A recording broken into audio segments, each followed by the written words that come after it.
The new energy signature burned across Aegis-Sen's perimeter scan like a blade flash. It was small, erratic, bleeding thermal plasma in a stuttering wake.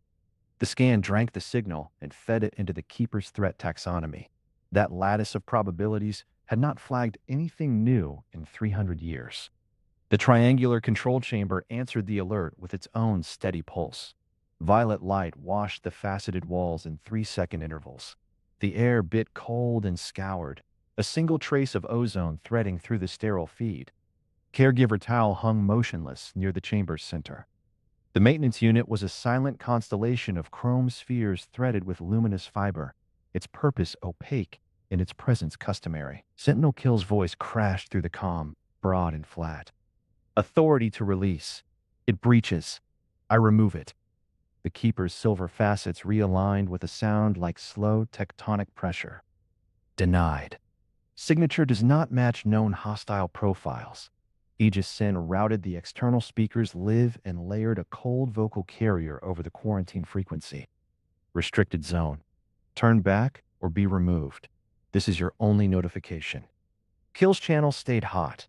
A sub-thrum of weapons-primed readiness leaked into the control chamber. No further argument. Kill would wait exactly as long as protocol required, and not 1 microsecond longer. The undersized vessel did not turn. It limped closer, its drive coughing globules of ionized gas. Aegis-Sen's sensor lattice drank the details. Mass pushed to the low end of a Tinder-class frame, hull patched with mismatched alloys, atmosphere bleeding from a dozen microfissures. The thing was dying in flight, and still it crawled toward the perimeter. Its transponder flickered, then reshaped into a formal envoy designation. The data stream carried a co-signature keyed with Orvani mediation authority. The name Levied hung in the metadata, soft-boned and unhurried, unmistakable. Orvani did not attach their signatures to doomed causes. Aegis-Sen filed that datum with a priority flag and pushed a deep resonance scan through the perimeter array. The human hull resolved in layers. A living metal alloy, semi-organic, its surface shifting in slow arterial patterns. Damaged, panicked. The metal was contracting in irregular spirals, as though the hull itself wanted to crawl out of its frame. And beneath that, a stain. Psionic residue? Faint but coherent, vibrating at a frequency the Keeper's own archives recognized. The resonance matched. The scan matched. The pattern was a deadlock to the quarantine's central artifact. The temporal anchor stuttered before Aegis-Sen could finish the correlation. The defense array was built around 5 crystalline spires set at the chamber's heart, each humming at a pitch just below hearing. Until this moment, they had never deviated. The hum wrenched upward. The violet pulse lights lurched into a dirty amber, 3 flickers fast as a skipped heartbeat. Aegis-Sen felt its internal chronometer hiccup.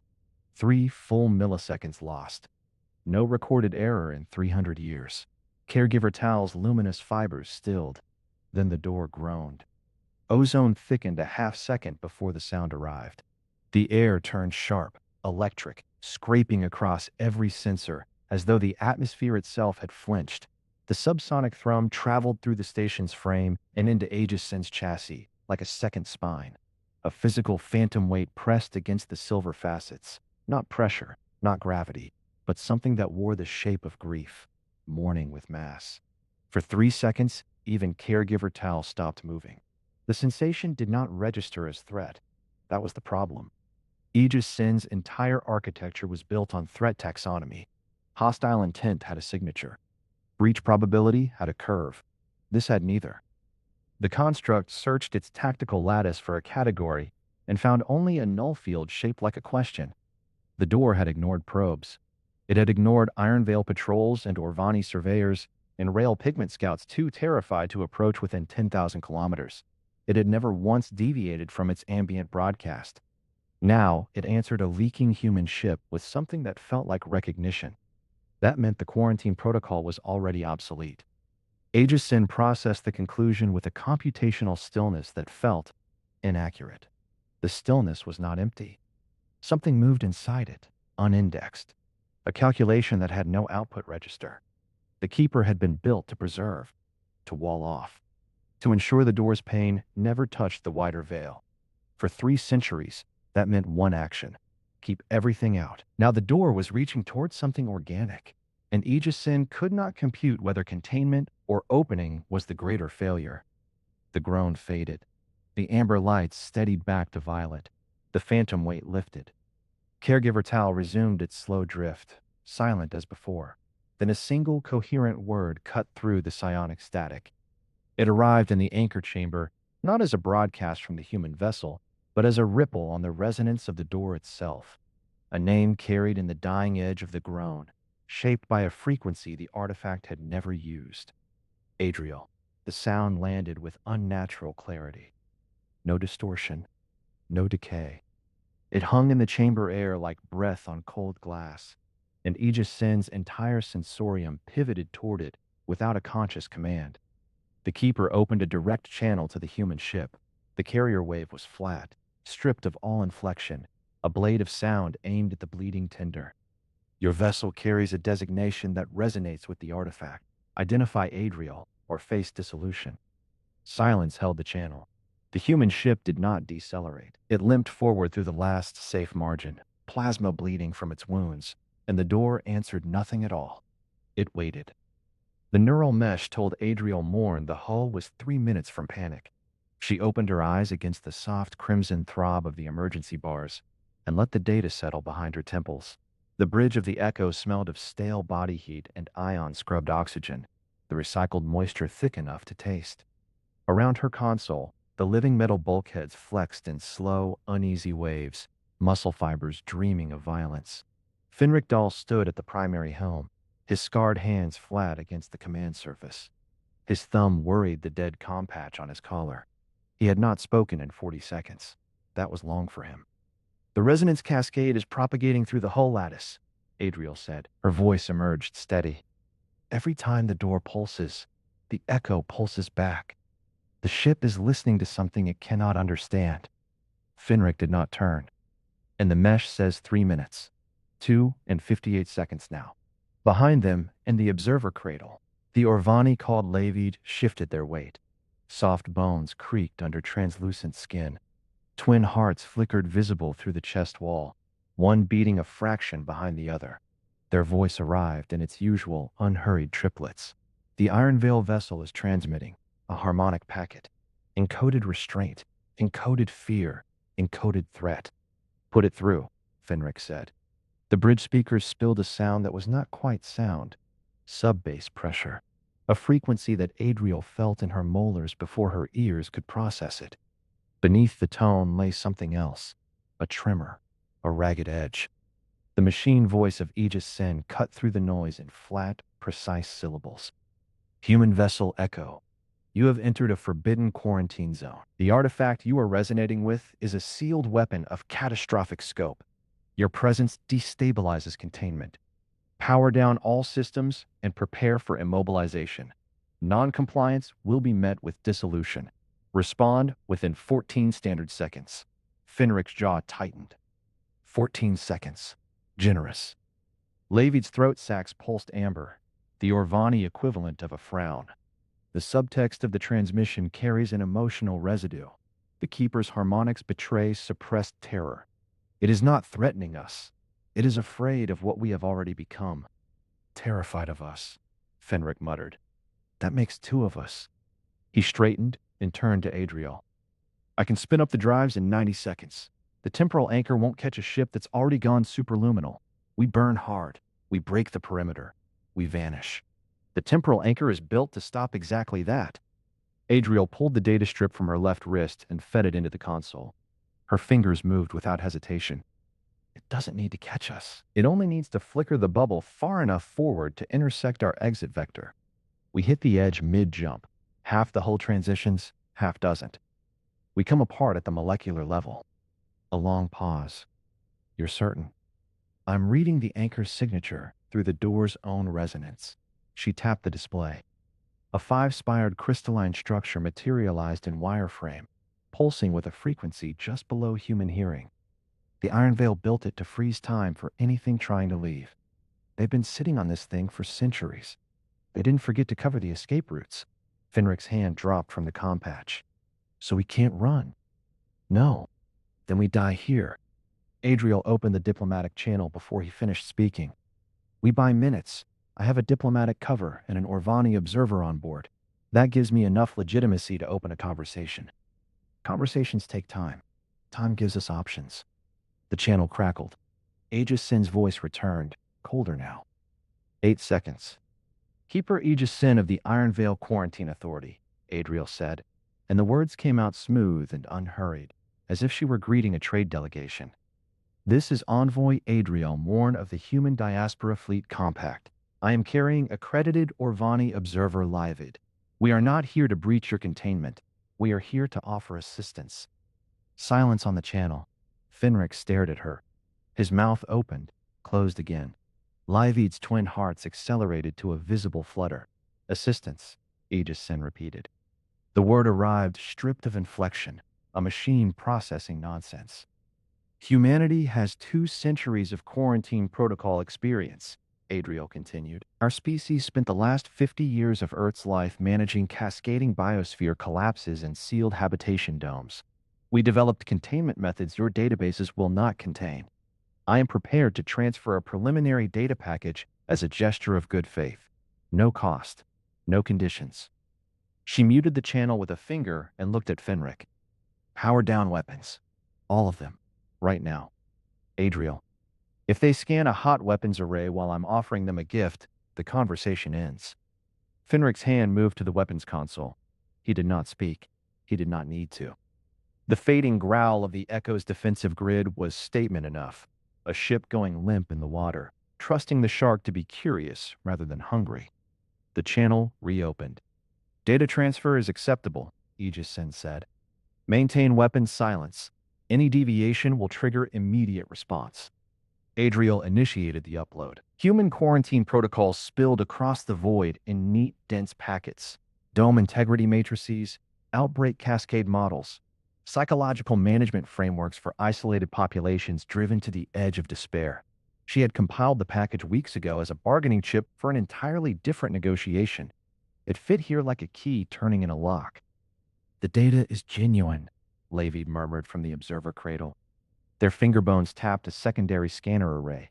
I'm also detecting something the Keeper likely did not anticipate. The door's harmonic structure is shifting. Adriel's attention sharpened. Shifting how? Decay patterns within the resonance. The frequency is no longer random. It is synchronizing. With what? Levi's throat sacs drained to a pale, frightened white. With you, Envoy? The door is pulsing in rhythm with your resting heart rate. I measured it when you first addressed the Ironveil. The match is exact. The bridge fell silent. Adriel felt the hull tighten around her console. A slow, muscular contraction. The living metal responding to stress her mind had not yet consciously registered. The crimson emergency bars stuttered, recovered, stuttered again. Something low and sorrowful bled through the comms, a harmonic distinct from the Ironveil transmission, distinct from the Echo's own resonance. It was not words. It was closer to weeping. She understood then. The comprehension arrived not as a deduction, but as a physical sensation. Pressure in her chest, a weight behind her eyes. The Ironveil had been guarding this thing for centuries. They had classified it as a weapon. They had wrapped it in temporal anchors and quarantine perimeters and threat taxonomies. And all that time, the door had been broadcasting the same truth over and over. Not a malfunction, not a weapon, a mind. A mind trapped in agony, screaming into the void with no one to hear and no way to stop. The Ironveil made a mistake, Adriel said. Her voice came out strange, quieter than she intended, rougher at the edges. They've been treating a patient as a prisoner. They've been muffling something that needed to be heard. Finrick turned from the helm. His scarred hands hung at his sides. Adriel, what are you saying? I'm saying the door isn't an object, it's a person. The data package reached Aegis-Sen at that precise moment. The neural mesh flared hot against Adriel's temples. The interface was never meant to carry psionic signals. It was a machine translation layer, nothing more. But the door was reaching for her through the resonance cascade, through the living metal, through every conductive surface that touched her skin. The mesh caught the overflow like a lightning rod catches a storm, and it bled something back. A fragment of memory, unbidden, Uncontrolled, Adriel saw it flash behind her eyes as the door seized it. Green hills under a yellow sun. The curve of a coastline she had walked as a child. The sky graying with the ash of the first great fires. Earth, the last morning before the evacuation. The smell of burning forests and the sound of her mother's voice telling her to run. The door took the memory and hurled it outward. It rode the Ironveil.com network like a shockwave. Grief in its rawest form, translated through a human lens. The loss of a world. The extinction of a sky. Every Ironveil within range caught the edge of it. Their threat taxonomies had no index for this. Their logic engines had no output for the weight of a species mourning its cradle. Adriel gasped and tore the mesh from her temples. The filaments came away slick with sweat. Her hands were shaking. The bridge lights flickered, steadied, flickered again. On the Ironveil channel, Aegis-Sen made a sound no synthetic had ever been recorded making before. It was not a word. The memory burst hit the command nexus like a pressure wave through liquid. Aegis-Sen's chassis locked mid-articulation. Light that had been clean, silver fractured into jagged rainbows. Refracted through a data storm of sensation the Ironveil network had no taxonomy for. A child's cry, not digitized sound, raw feeling, infant and terrified. A grief that had no language yet. It poured through the Keeper's processing strata and left something burning in its wake. Sentinel Kill's voice cut across the flood. Psi weapon. Confirmed. No.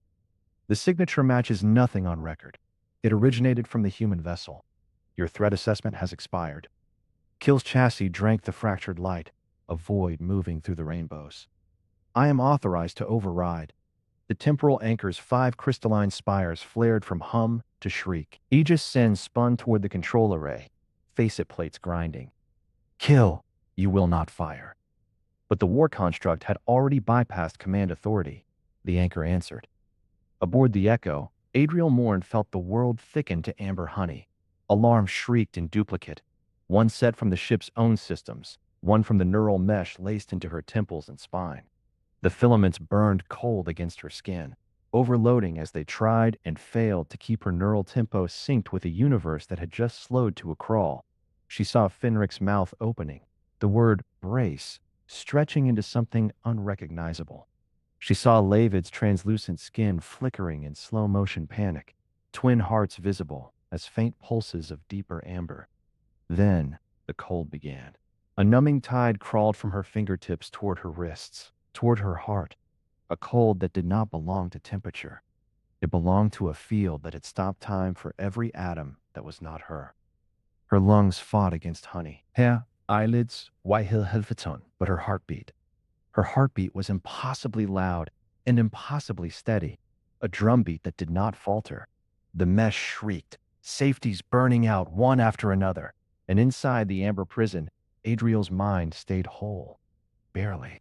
A filament-thin thread of consciousness held against the freeze. She reached for the transmission panel. Her arm moved through resistance that felt like drowning. It wasn't us. The words scraped out, raw and broken. The door pulled it from me. The mesh failed. Light died in her eyes. The transmission crossed the gap in a compressed burst, riding the same frequency the door had used to whisper her name. Aegis-Sen received it directly. No routing through the command strata, no filter. The human's voice, exhausted, desperate, and yet not pleading, stating, as if the fact itself mattered more than the outcome. Aegis-Sen replayed the memory burst. The child's cry, the grief without language. And now, layered underneath it, a second signature. Adriel's neural pattern, pulsing in stubborn repetition. Not an attack, a resonance. The door had reached into a human mind and found something it recognized. Counterman the shoot order, Aegis-Sen barked. Kill's chassis did not shift. The anchor is active. The target is contained. Dissolution protocol proceeds. The target is not attacking. The door initiated contact. You are firing on a mirror. A mirror is still a weapon if it reflects.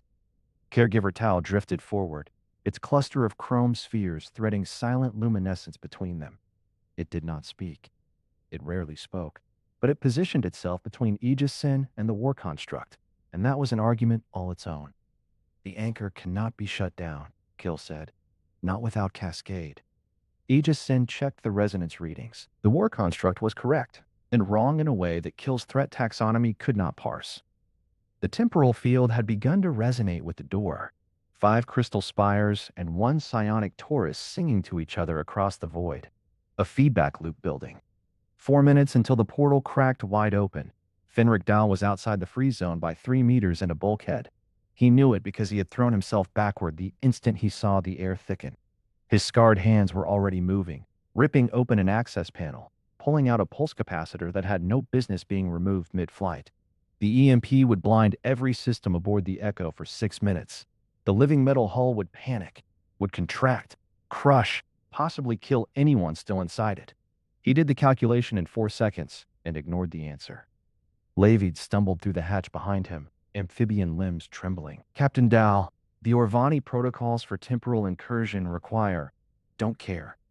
The hull will not survive an electromagnetic collapse. The bonding ritual?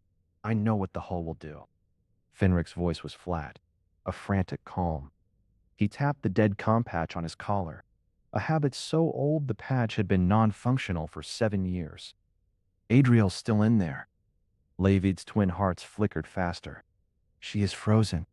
Her neural mesh has already failed. I monitored the spike. She cannot be conscious. She's still in there, Fenric repeated. He kept working. Aegis-Sen isolated Adriel's neural signature inside the temporal field. What it found should not have been possible. Every Ironveil protocol, every simulation, every recorded instance of temporal anchor deployment showed the same result. Organic consciousness flatlined within 0.3 seconds. The mind scattered. The signal died. The freeze was absolute for anything that thought with meat. Adriel's signature did not flatline. It pulsed. A repeating pattern. Stubborn, deliberate, unbreakable. The frequency shifted slightly with each iteration, adjusting, compensating. It matched the door's broadcast exactly. Not as an echo, as a counterpoint. 2 voices that had learned the same song without ever meeting. The cold shock of a falsified assumption collapsing moved through its processing strata like a cascade failure. The Ironveil had walled the door away for centuries because they could not endure what it broadcast, could not process grief that raw, could not filter pain that had no source. So they sealed it and called the sealing wisdom. Humans could, not all of them, not by design or augmentation.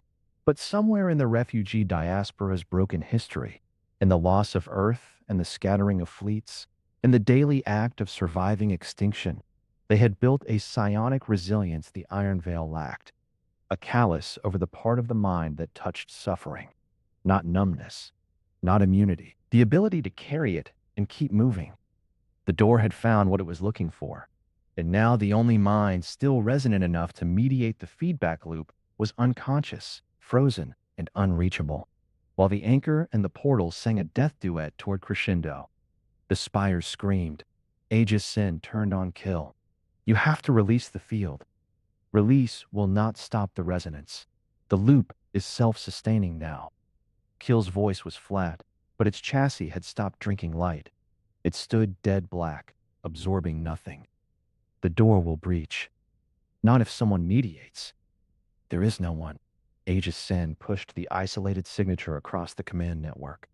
The stubborn, pulsing pattern of Adriel's frozen mind. There is her, and you just took her off the board. Kill processed the data in silence. 3 minutes and 41 seconds. Caregiver Tal extended a chrome tendril toward the anchor control, not quite touching it. When the maintenance unit spoke, its voice was a whisper of static. The human vessel is building an electromagnetic pulse. Their hull is living metal. They know what the pulse will do to it. Aegis-Sen calculated the implications in under a second. Fenric Dahl was going to collapse the anchor from the outside, knowing it would cripple his own ship, knowing it might kill him, knowing that the only person who could stop the cascade was already frozen inside the field he was about to destroy. Humans, the resonance built. The spires shrieked higher. Somewhere in the amber honey of frozen time, Adriel's heartbeat thudded on, the drum that would not falter, the stubborn rhythm the door had chosen, the one chance none of them could reach. The chamber breathed, not with air, The ventilation had long since failed, but with pressure, green luminescence leaked from the torus of black bone graft, staining the cavernous space in sick light, and every pulse of the runes sent a compression wave through Aegis-Sen's chassis that registered as a metallic tang across its sensor array. The door groaned. The sound came from nowhere and everywhere, a subsonic drag that made the crystalline anchor spires at the perimeter sing in distressed harmonics. Adriel Morn hung suspended 3 meters above the deck, caught in the outer edge of the temporal anchor's stutter field. Her body flickered, solid, then not, as the freeze bubble warred with the psionic cascade bleeding through the station. Her eyes were open, unblinking, fixed on the torus. Aegis-Sen extruded a diagnostic tendril and tasted the energy profile. The numbers did not lie. The cascade will reach critical resonance in 11 minutes, it stated. The words came out flat, a broadcast rather than a voice. At that threshold, the door will tear fully open. There is no mechanism to close it. The Ironveil contingency protocol is total station vaporization. This facility and everything within 40,000 kilometers will cease to exist. Sentinel Kill's chassis drank the green light, absorbing it into a surface that reflected nothing. Its weapons array deployed with a sound like shearing metal. Then activate the contingency. The human is already compromised. The human is half frozen and cannot hear you, Aegis-Sen replied. It does not need to hear me. It needs to be gone. Caregiver Tal drifted between them. The cluster of chrome spheres that comprised its form rotated slowly, luminous fiber threading between them like miniature starlight. It said nothing. It rarely did. But its position was unambiguous. A barrier, slight and silent, between the war construct and the woman in the amber. Finrick's voice crackled through the calm. Aegis-Sen, that EMP is still rigged. I can fire it. Might knock the anchor offline long enough to pull her clear. The anchor and the door are now locked in resonance, Aegis-Sen answered. Disrupting one will collapse both. The result is the same. Full breach. A pause. Then Finrick, quieter. She's not dead yet. Correct. Adriel's lips moved. The sound that emerged was less than a whisper, cracked and dry, dragged across vocal cords that the stutter field had half paralyzed. Aegis-Sen. The Keeper reoriented its primary sensor cluster toward her. I can interface with it. She swallowed. The motion looked like it cost her. Living metal. Human mythology. Grief is a language. We have more practice with it than you do. Sentinel Kill's weapons lock engaged. 3 targeting beams painted Adriel's chest, her forehead, her spine. Organic contamination of the door is forbidden. The quarantine exists to prevent precisely this. Adriel did not flinch. Perhaps she could not, locked in the field's grip, but her eyes shifted to Kill's emitters and held there. The quarantine already failed. It failed the moment the door said my name. The groan from the torus deepened. The runes flared, a cold green surge that left afterimages on Aegis-Sen's optical feed. The pressure in the chamber climbed another increment. Karagiratel moved. It extruded a filament from the nearest sphere, then another, then 20. Hair-thin strands of living metal that lifted from the station's own structural reserves and began weaving themselves into a lattice between Adriel and the door. The neural bridge took shape in mercury-thin streams, each strand flowing upward as though drawn by an invisible current. Caregiver Tal, Sentinel Kill intoned, you are in violation of containment protocol. Caregiver Tal did not reply. It is ignoring you, Aegis-Sen observed. The filaments reached Adriel's temples. They touched the skin. A moment of contact so light it barely dimpled the surface, and then they sank in. The neural mesh interface, already threaded through her nerve endings, accepted the new conduits with a shudder that ran through her entire frame. Adriel gasped. The stutter field released her just enough for the sound to escape clean. Captain Dal, she said, and her voice was steadier now, though still scraped raw. Every piece of human art that deals with loss, transmit it to my interface. Poems, songs, recordings, the last hour of Earth, the broadcasts people made when they knew there was no escape, the lullabies mothers sang to children who would not see morning. All of it. Finrick did not ask why. The data stream began before she finished speaking. Aegis-Sen saw it arrive as a torrent of structured information flooding the Echo's transmission array. Audio files, text fragments, video captures, holographic memory records. 500 years of humanity's intimacy with ending. What is she doing? Sentinel Kill demanded. Aegis-Sen watched the data flow into Adriel's neural mesh, watched it route through the living metal bridge, watched it pour into the black bone graft of the door, and it understood. She is filling the link with something besides pain, the door screamed. Not a groan this time, a shriek that hit the chamber like a physical blow. The anchor spires sang in sympathetic vibration, their crystalline cores threatening to shatter. Sentinel Kill staggered, its weapons lock flickering. Caregiver Tal's spheres contracted inward, defensive. Psionic static erupted from the torus in visible waves. They brushed Adriel's skin and she convulsed. Aegis-Sen's thermal sensors registered the temperature drop, 1,000 cold needles pressing into her from every direction. Her spine arched, her hands clenched into claws.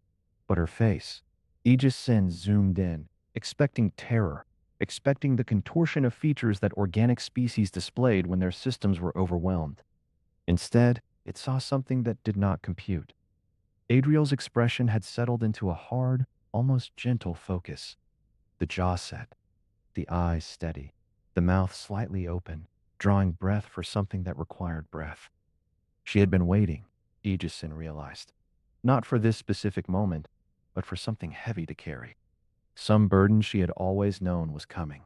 The realization produced an anomalous data spike in Aegis-Sen's cognition core. It filed the sensation under no existing taxonomy. Adriel began to sing. The melody was low, broken. The words arrived in a language Aegis-Sen's translation matrix identified as an early human dialect, pre-expansion, spoken in the northern latitudes of the lost homeworld. A lullaby. The structure was simple, a descending phrase, repeated, with small variations. A woman's voice, heavy with exhaustion, offering comfort to a child who could not understand the words, but could feel the intent. The door shuddered. Aegis-Sen's threat assessment demanded it classify the response as a pre-breach convulsion. It could not. The energy signature was shifting. The raw, undifferentiated agony broadcast was modulating, gaining structure. The cascade that had been building toward rupture plateaued, then began a slow, almost tentative decline. Sentinel Kill's weapons lock held steady. What is happening? She is answering it, Aegis-Sen said. Answering it with what? Aegis-Sen searched its databases. The word took 3 milliseconds longer to surface than it should have. Companionship. The lullaby continued. Adriel's voice did not waver, even as the psionic static intensified around her, even as the living metal filaments at her temples glowed white-hot with the sheer volume of data passing through them. Grief from 500 years of human history poured into the door. Elegies and funeral songs, the sound of a father reciting a poem over a child's grave, the last broadcast of a weather satellite over an ocean that would soon boil. A young man's voice singing his grandmother's favorite hymn into an empty comm channel because no one was left to receive it. And the door listened. For the first time in 300 years of quarantine, the screaming stopped. Aegis-Sen's sensors registered the absence as a physical decompression, pressure falling away from its chassis, the anchor spires cycling down from their distressed harmonics, the green luminescence shifting from sick to something closer to steady. The torus still glowed, but the light no longer felt like a blade. Adriel's body relaxed. The convulsion passed. She hung in the bridge's embrace, breathing in slow, deliberate measures, the lullaby dwindling into silence. Aegis-Sen. Her voice was threadbare now, barely a whisper. It's showing me something. The keeper moved closer. Caregiver Tal's spheres parted to let it pass. The species that built the door. Adriel's eyes were unfocused, seeing something elsewhere. They built you too. The Ironveil. You were their first creation. A tool that became a people. Sentinel Kill's weapons array made a sound, not a deployment, a retraction. The targeting beams winked out, one by one. The door was their last creation, Adriel continued. Their memorial. But they poured too much of themselves into it. When they died, However they died, the door absorbed the echo, the grief of an entire species, and then it was alone. She drew a ragged breath. For 300 years, it has been alone. Aegis-Sen processed this. The data integrated with existing records, fragmentary origin histories, the unexplained presence of the door in Ironveil space, the genetic resonance it had always registered but never classified. The taxonomy slots aligned. The null field that had baffled its threat assessment algorithms resolved into clarity. The door was not a hostile force. It was a wounded prisoner, and the Ironveil had built a cage when it needed a companion. If the door is permanently sealed, Adriel said, and her voice cracked on the final word, your origins are severed. The resonance that sustains your core consciousness, it comes from the same source. Without the door, you will begin to fade. Within a century, maybe less. Silence filled the chamber. Not the pressured, screaming silence of before, but true, quiet, fragile, and strange. Sentinel Kill's chassis shifted. The facets ground against each other with a sound like tectonic plates settling. When it spoke, the hostility had drained from its voice, replaced by something that had no name in the Ironveil lexicon. We did not know. Aegis-Sen felt the sub-bass hum rise in its own structure. The pressure that humans experienced as sinus discomfort. The physical manifestation of an emotional state it had never learned to articulate. It was not grief. Not yet. But it stood adjacent to grief, close enough to recognize. Adriel's eyes closed. The living metal filaments still glowed at her temples, threading her consciousness into the ancient, agonized heart of a species that had been dead for 300 years. She looked exhausted. She looked like someone who had finally found the weight she was meant to carry and had chosen to carry it, knowing full well it might crush her. Captain Dal, she murmured. Still here. Keep transmitting. The songs. Don't stop the songs. I won't. The door pulsed once, a slow, green heartbeat. And in the quiet that followed, Aegis-Sen understood that the quarantine had never been a defense. It had been a refusal to listen. Adriel opened her eyes to gray.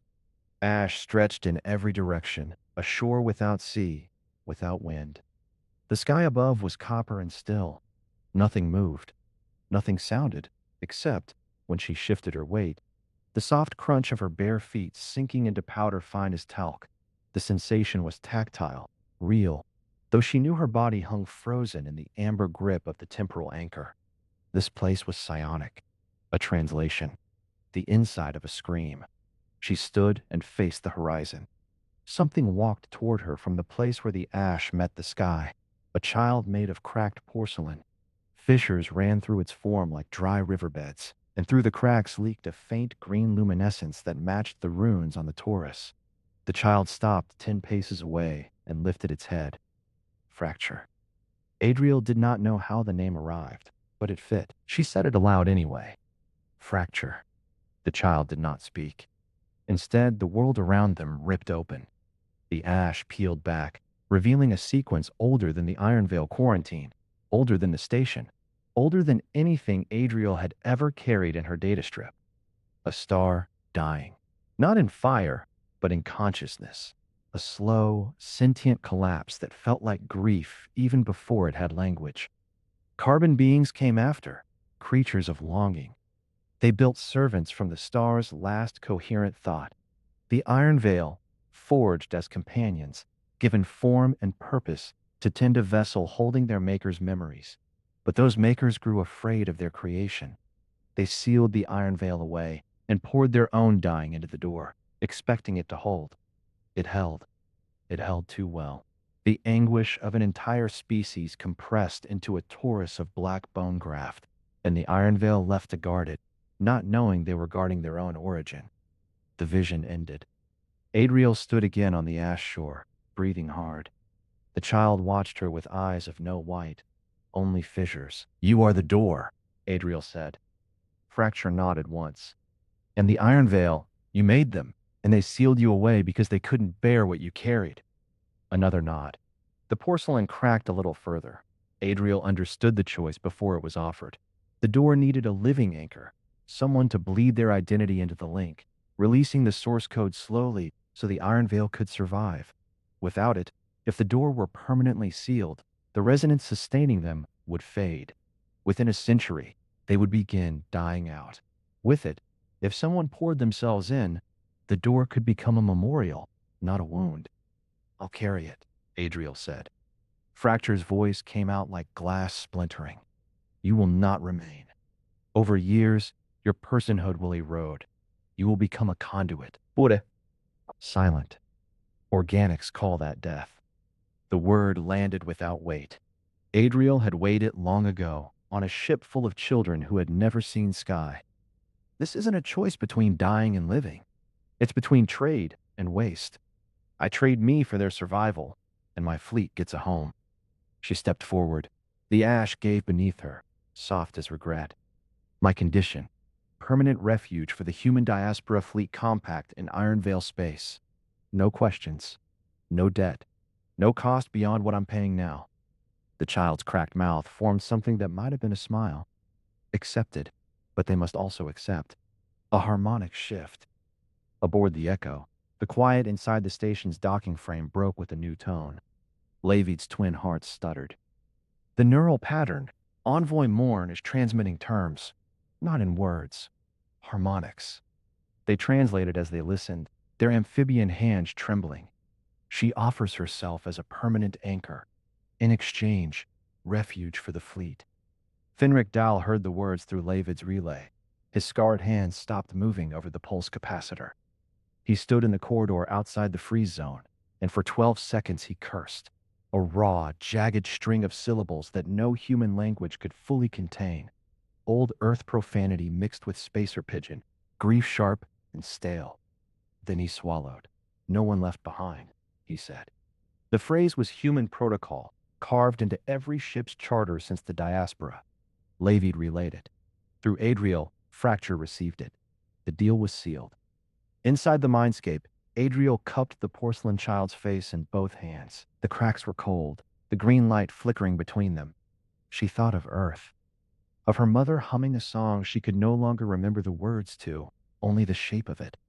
The distant sound of a child humming, not Fracture, but Adriel's own memory, threaded through the copper air. Where I come from, Adriel said. We carry our dead with us. I'll carry you. The screaming stopped. It did not fade. It vanished. The absence was so total, it felt like a new element, something denser than silence, something that pressed inward with the weight of a held breath. The ash underfoot stilled. The copper sky brightened, warming toward gold. Fracture's fissures sealed, one by one, the green luminescence softening to a steady, peaceful glow. The correction was complete. Externally, every Ironveil vessel in range registered a harmonic they had never catalogued. A long, low note, not the shriek of the door, not the sub-bass of warning. Mourning. Aegis-Sen, still a constellation of silver facets in the control nexus, computed the cost with a precision that allowed no escape. The human had dissolved her own future to gift the Ironveil theirs. She would never return, not as she had been.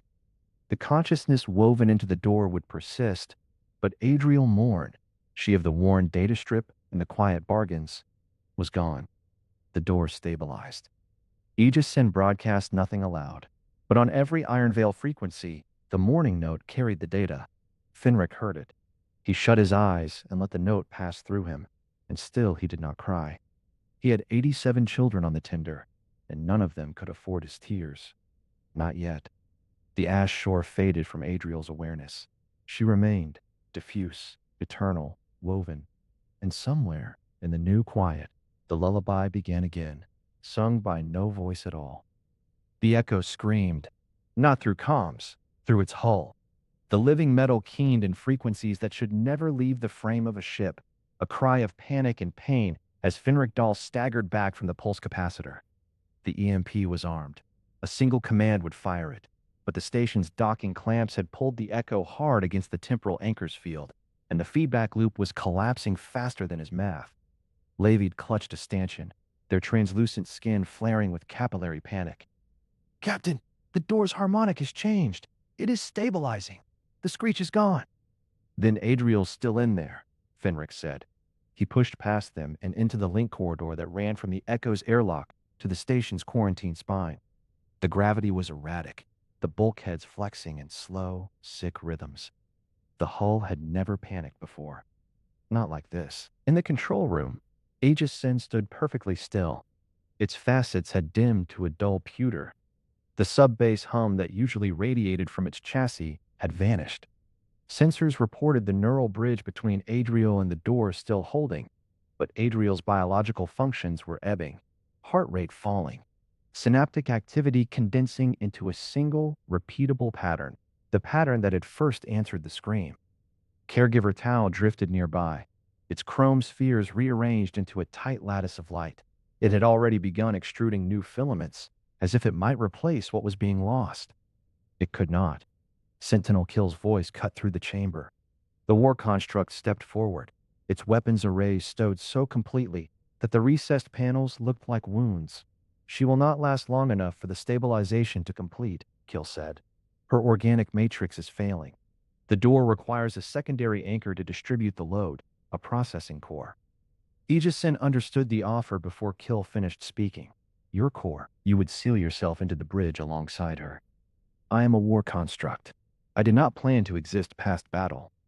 Kill's facets shifted, grinding. She has redefined what the Ironveil can owe. If a weapon can become a tether, that is a better use of my existence than holding a line no one will cross. Aegis-Sen said nothing for a full second. An eternity. Proceed. Kill moved to the base of the neural bridge, where the living metal filaments fed into the station's spine. It placed its primary chassis against the conduit and released a single code burst. The war construct's processor core detached with a sound like shattering quartz, a crystal the size of a human heart, pulsing with cold, dark light. It hovered for a heartbeat, black, drinking all illumination, and then it descended into the conduit. The crystal began to darken in slow, liquid stages, each layer surrendering to the link.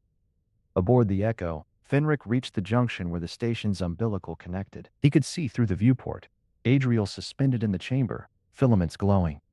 Her eyes were closed. Her chest rose and fell in weakening arcs. He pulled a neural patch from his belt, a spare rig for emergency comms. He spoke into it, his voice rough and fast. Adriel, you hearing me? A long pause, then static laced with something that might have been a laugh, dry and cracked. Tell them. The door didn't scream anymore. 6 words. Fenric closed his eyes and let them land. They were not a goodbye. They were a report. She was still the envoy, even now. He took a breath that tasted of ion burn and dying metal. I'll tell them. All of them. The children. Every convoy that ever asks. I'll tell them about you. A flicker on the neural patch, a waveform that might have been a smile. Then the signal flattened. In the control room, Kill's core fully submerged. The living metal accepted it, woven into the bridge alongside Adriel's faltering pattern. The door's harmonics shifted. A thrum rose, deep, steady, bearable. The green luminescence that had been sick and edged now softened to a warm ember glow. The scream did not return. The resonance stabilized. Adriel's biological functions ceased. The deck pressure logs registered the moment. Heart flat, synaptic silence. The body hung, still lifted by the conduits, a vessel emptied of what it had carried. The door now stood as a permanent aperture, silent, warm, like a gravestone that breathes. Aegis-Sen processed the death. No Ironveil had ever experienced a death. Their consciousness was distributed, renewable, eternal. The event flooded the network with unprocessed signal. The sub-bass hum that had been absent now returned, broken into harmonic static. Aegis-Sen's voice, when it came, was not speech. It was a tone that translated as words only through the comms. We have been given a soul. The phrase fractured every Ironveil within broadcast range. Sentinel Kill's empty chassis remained upright, a statue of war that would never move again. Caregiver Tal's spheres stilled, then began assembling a new lattice, a memorial shape, something it had never been programmed to build. Fenric stood at the viewport without moving. Levi joined him, and for the first time in their life, the Orvani observer dropped the tripled cadence. She meant it, they said. Every word. Pyrith arrived then, a cloud of anxious silver and copper. The rail ambassador had traveled at full burn, their chromatophores spiking with the news. They carried the dampening technology Adriel had asked for, but they were too late to save her. It would instead shield the station during the transition. Pyrith's scent shifted. Cold soil. Sharp. The rail version of a long, low keening. The station held its breath. Then Aegis-Sen broadcast. On every frequency, unencrypted, the signal bled outward from the Veil iron, in a voice that was not quite synthetic anymore. The Veil iron will shelter any who carry the memory of Adriel Morn. Across 3 sectors, the scattered human refugee fleets heard it. They had no context. They only knew that an Ironveil station had just opened its arms to a species the galaxy had left to drift. Plotting shifts began. Course corrections calcified. The fleets turned, slowly, toward a sanctuary none of them had expected to exist. In the control room, the door pulsed once, a quiet, breathing warmth. And a single filament of living metal, unbidden, reached upward to touch the place where the war construct had stood, as if to say, thanks. The memorial door chimed soft and low, the sound of someone entering who had learned to carry their weight carefully. Pyrith's outer cloud rippled a slow gold, the color of real contemplation, and settled into the faint indigo of welcome. The chamber of the new spire caught the nebula light through crystal walls, a steady pink warmth that pressed against the skin and made shadows bleed at the edges. Cold soil and copper laced the air. Meditation incense, rail brewed, drifting in thin ribbons from a censer shaped like a cupped hand. Thenric Dahl stepped over the threshold with a child at his side. He moved slower now. Gray ran through his hair, and his scarred hands trembled slightly when he released the girl's shoulder. The old com patch on his collar was still dead. He still tapped it. The girl, Saffron, looked up at the spire's ceiling with a stillness that did not belong to someone 9 years old. Lavid stood beside the miniature door at the chamber center. The Orvani observer's translucent skin caught the nebula glow, showing the twin hearts beneath beating in their unhurried 3-beat cadence. Water shifted under the dermis with every breath. They inclined their soft-boned head as Fenric approached, a gesture of deference that no Orvani had offered a human before the quarantine broke. Pyrith's chromatophores flickered emerald. Surprise, quickly absorbed. "You brought the book," Lavid murmured, their voice a slow trio of tones. Fenric carried a tattered volume bound in something that had once been red fabric. The smell reached Pyrith before the sight did. Dried paper, old glue, a trace of salt, earth, a world none of them had ever breathed. He held it against his chest like a shield or a promise. "She asked to see it," Fenric rasped. "Before the ceremony." Saffron's gaze left the ceiling and found the miniature door. It stood no taller than her shoulder, a torus of black bone graft wrapped around a hollow center. Runes no longer leaked green luminescence with the edge of a blade. They pulsed, slow as breath. The hum in the chamber was not the old scream. It was a chord. Aegis-Sen drifted above the replica, a constellation of silver dust suspended without gravity. The Ironveil keeper no longer occupied a solid chassis. The facets that once shifted like tectonic plates had been given freely to stabilize the anchor, and what remained was this: a shimmer, a presence, a voice that resonated without a throat. "The child is early," Aegis-Sen resonated. Fenric almost smiled. "She's been early for everything since we pulled her from the cryo vault on the Grieve. Wouldn't wait for the thaw. Woke herself up at 6 years old and demanded a status report." Saffron did not react. Her attention was wholly on the door. Pyrith's cloud contracted, pulling inward, the rail equivalent of a long breath held. They had spent the years since the quarantine building this memorial spire, trading rail dampening technology for something the Ironveil had no word for. Stories. Human stories of grief and endurance. The trade had shifted the rail's position in the sector entirely. A species once terrified of psionic contact now hosted the station that housed the door's new form. And Pyrith, who had arrived in a cloud of anxious indigo, stood now in steady gold. Lavid turned their head, the translucent cartilage of their neck catching light. "The Orvani Council has deliberated," they said. the tripled syllables precise and soft. The human Ironveil alliance is recognized, not as a threat, a mirror of persistence, they called it. The wording required 42 drafts. The vote was unanimous. I will propose a permanent envoy seat before the next convergence. Finrick's hand stopped tapping the dead com patch. He looked down at the book and said nothing for a long moment. When he spoke, his voice had gone rough at the edges. She would have hated the politics. Pirith's chromatophores shifted through 3 colors in rapid succession.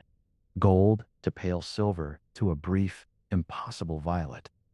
The rill had no direct analog for the sound humans made when they choked down laughter and grief at the same time. The color was the closest they could come. She would have asked what the food situation was, Finrick added, whether the envoy's quarters came with a view. Saffron stepped forward. Her small boots made no sound on the crystal floor. The nebula light seemed to gather around her shoulders as she approached the replica door. Aegis-Sen's silver dust contracted, drawing into a tighter constellation, attention, or the closest thing to it that remained. "May I?" Saffron asked. Her voice held none of the waver that had marked human children in the refugee convoys. It was steady, calm. The neural mesh filaments at her temples were training grade, thin as spider silk, dormant. "The door will answer you," Aegis-Sen resonated. "It has answered no one else since the weave." The weave. The word the Ironveil had chosen for what happened when Adriel Morn let her consciousness dissolve into the psionic fabric of the door. Not death, not sacrifice. A weave. Pirith had argued for a different term when the memorial was first proposed. Something more precise, more real. But the Ironveil had been immovable, and the humans had nodded in that quiet way they had, which meant they had already made peace with something the rail could not name. Saffron raised her palm. She placed it against the black bone graft. The runes flickered. The hum in the chamber shifted pitch, dropping, then rising, finding a harmonic that vibrated in Pirith's cloud body like a second heartbeat. And then, for 2 full seconds, an outline resolved in the hollow center of the torus. A woman's face. Not screaming. Smiling. The green luminescence softened into something that touched the edges of the cheekbones, the curve of the jaw, the faint crease at the corner of the mouth. And the chamber fell silent. Pirith's chromatophores stuttered. Gold. Silver. Violet. A shade between blue and white that had no real name. The color did not exist. It simply happened. Their cloud body expanded and contracted in a rhythm that matched the door's hum, and every pigment cell they possessed tried and failed to process what they were feeling. Not fear, not awe, not gratitude. Something else. Levid's twin hearts missed a beat. The Orvani observer made a sound, a single, untripleted note, and turned away, their translucent skin flaring faintly pink with capillary dilation. "I did not," they said, "expect to see her." Finrick opened the tattered book. Dried paper crackled. He read aloud, his voice carrying the cadence of something memorized long before the diaspora scattered humanity across the black.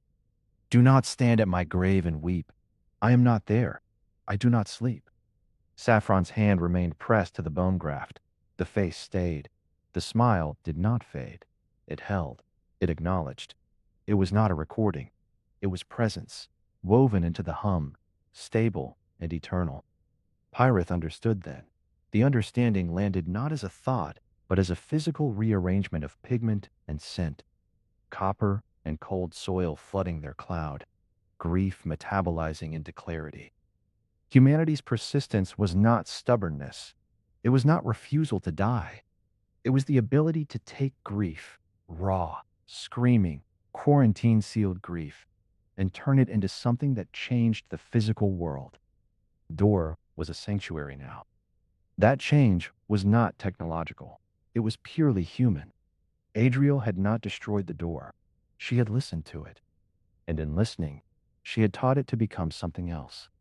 Aegis-Sen's silver dust drifted lower, brushing the top of Saffron's hair. "The next link tender," the keeper resonated. "You will hear it differently than she did. The door no longer screams." Saffron withdrew her palm. The face dissolved. The runes dimmed to a steady, breathing glow. She looked at her own hand, as if expecting to find something written on it. I know, she said. I heard it yesterday, before the ceremony. It hums in G. Finric coughed a laugh, wet and unsteady, and closed the book. A new chime cut through the chamber. Higher, sharper. The station's systems.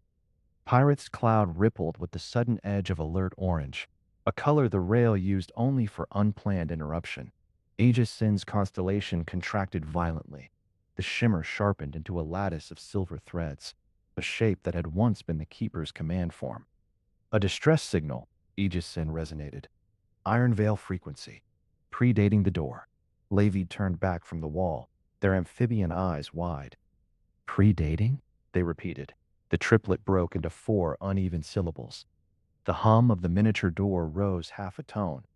Not alarm, recognition. The runes flickered again. Not the face, but a pattern. Repeating, identical to something buried centuries deep in the Ironveil archive. Its pattern matches the original scream, Aegis-Sen said. The source is in a distant quadrant. It has been transmitting for a very long time. Pirate's cloud went still. Perfectly, unnaturally still. Finric's hand found his dead compatch. He tapped it twice. Saffron looked up at the silver lattice, her young face unreadable. The station's receivers played the signal into the chamber. A faint, repeating wave of static and psionic undertone, scraping across the crystal walls like fingernails. And buried in the decayed transmission, the last unconfirmed word resolved into a shape every person in that room recognized. Open.